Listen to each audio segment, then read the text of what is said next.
Showtime, 6 p.m. Admission $20. SVG Gospel Fest is sponsored by Digicel, Value Pack, Century Insurance, Geku, the SVG TCCU, ASL Auto and Real Estate, LA Unique Upholstery, Korean Divine Designs, Island Sips Water, EarlInnis.com, the Russell's Auditorium, SVG Tires and General Services, and Nice Radio. WEFM, the new fresh sound. Activated Mornings on WEFM 99.9 is on now.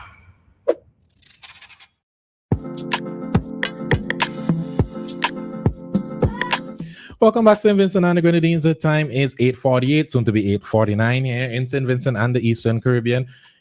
If you're just joining us, you're listening to Ari. With me in studio is Roleza and Doc Thompson, and we are Activated Mornings this morning.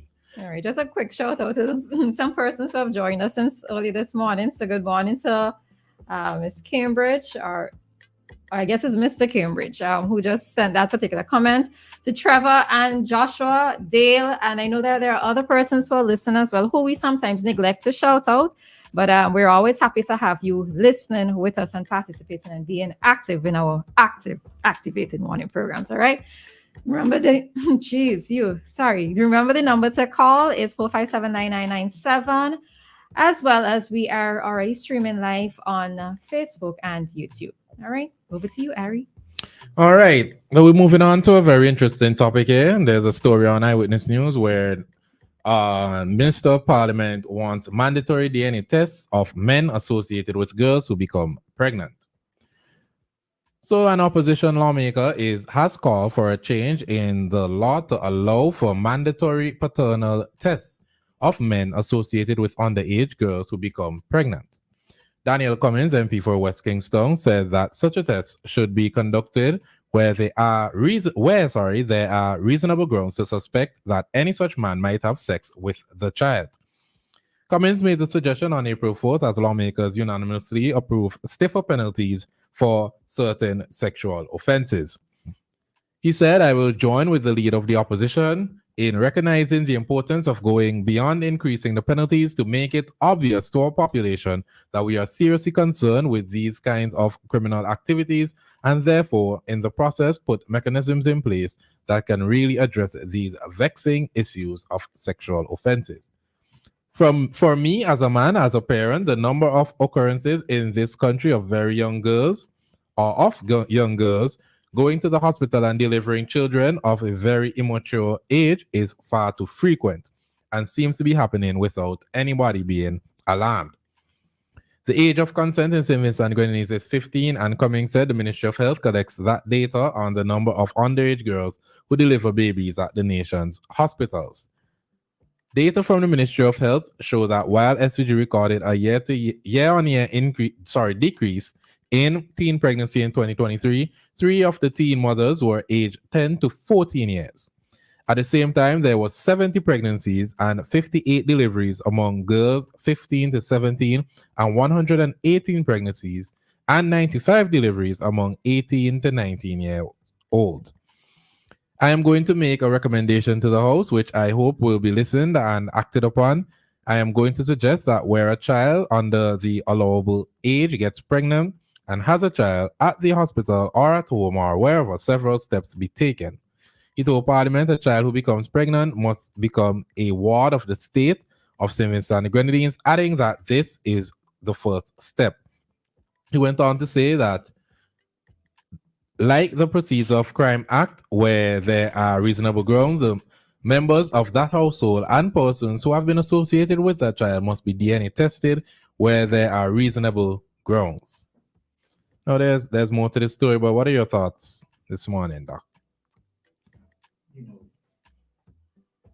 I have been the examiner of persons and so who have been raped and those claim to have been raped in emergencies and so forth, where a rape kit and so forth has to be applied. And as stated, this comes in all ages and so on. When we are dealing with our situation in St. Vincent and the definition of how to categorize these things.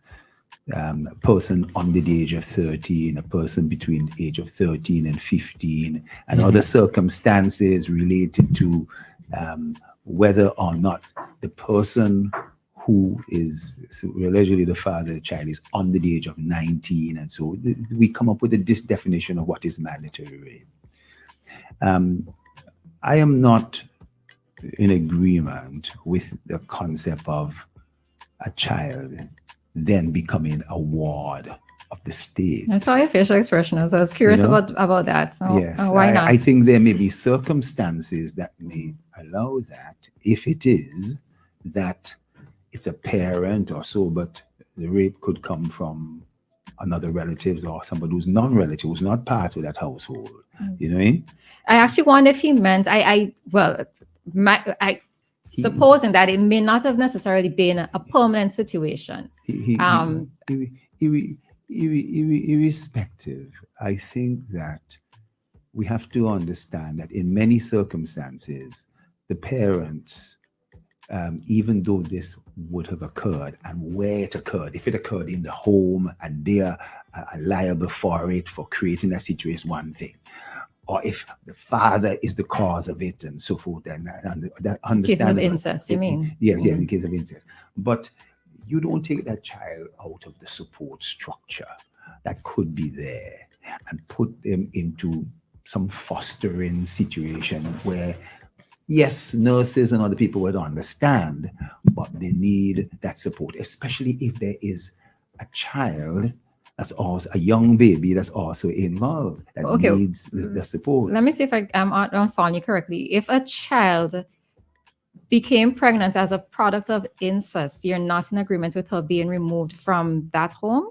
Incest, but we do incest. The incest still has a number of other definition. You're talking about incest if the father basically the stepfather is in, and if we start going through all these scenarios and so forth, you would say yes, there are circumstances which a child would be there, but I don't think it should be mandatory that a child is removed from that particular home until the investigation, until everything is done, because you may then find that it is not anything related to the home and you deprive that particular child of a support structure that's there. Yeah, I think I disagree with you with this particular part of it. I am not looking at it in terms of it being a temporary measure, but on a permanent measure, I mean, but I can see it happening in a temporary circumstance, right?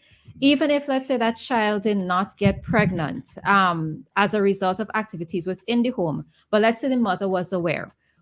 As many of us would know, there are instances where persons or children are already in impoverished situations. Their parents or their mothers are unable to provide for them, and in a way they prostitute their child, right?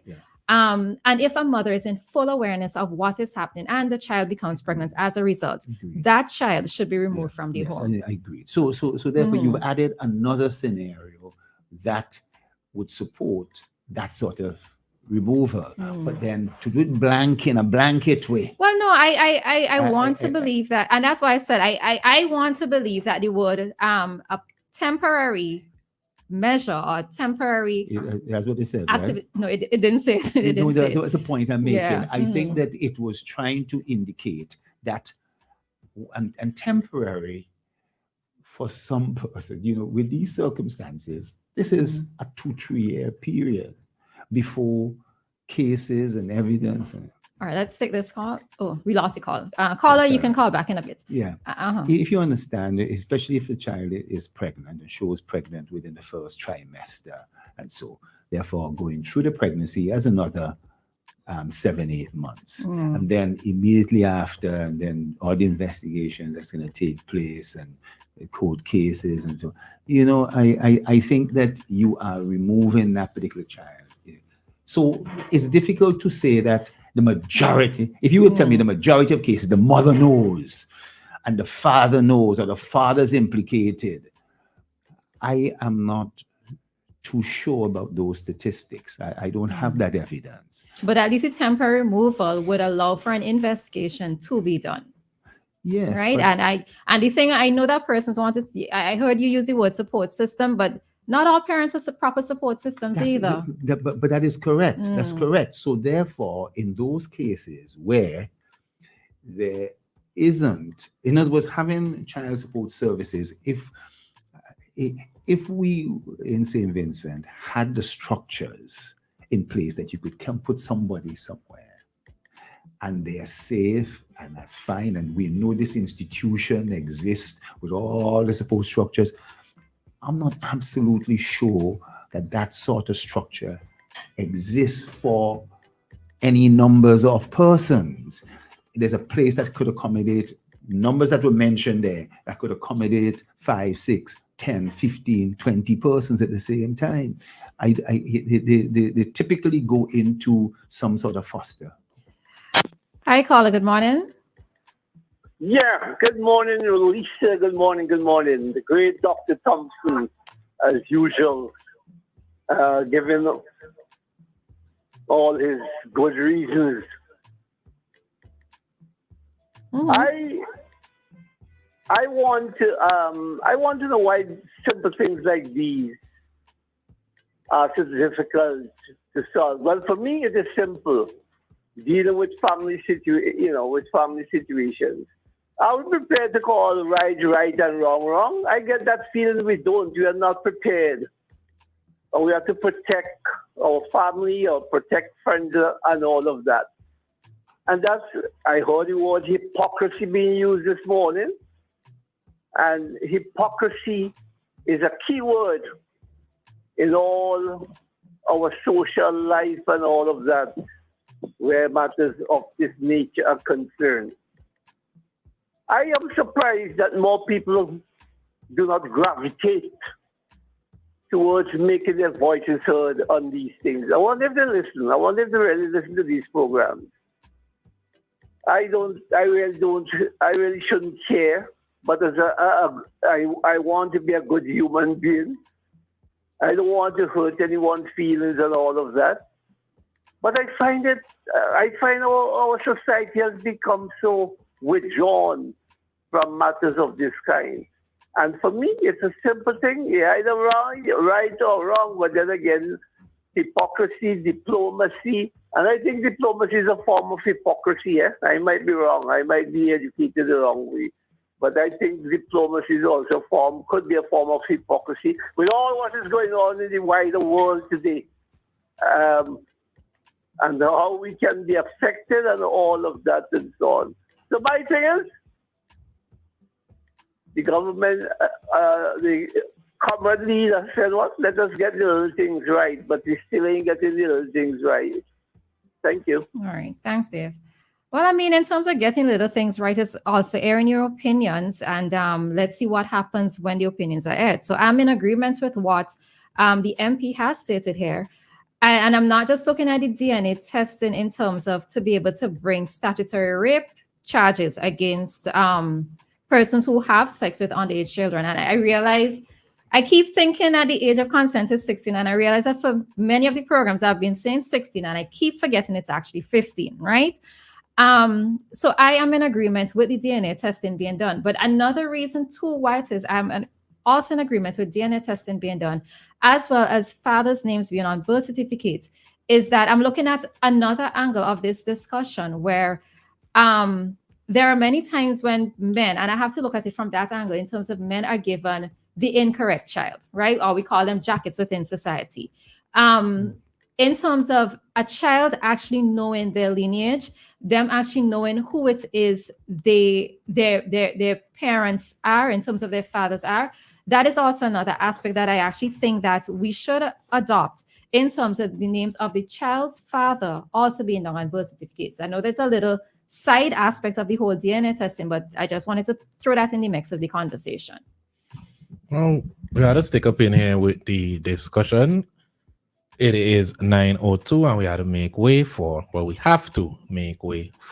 ECCB currency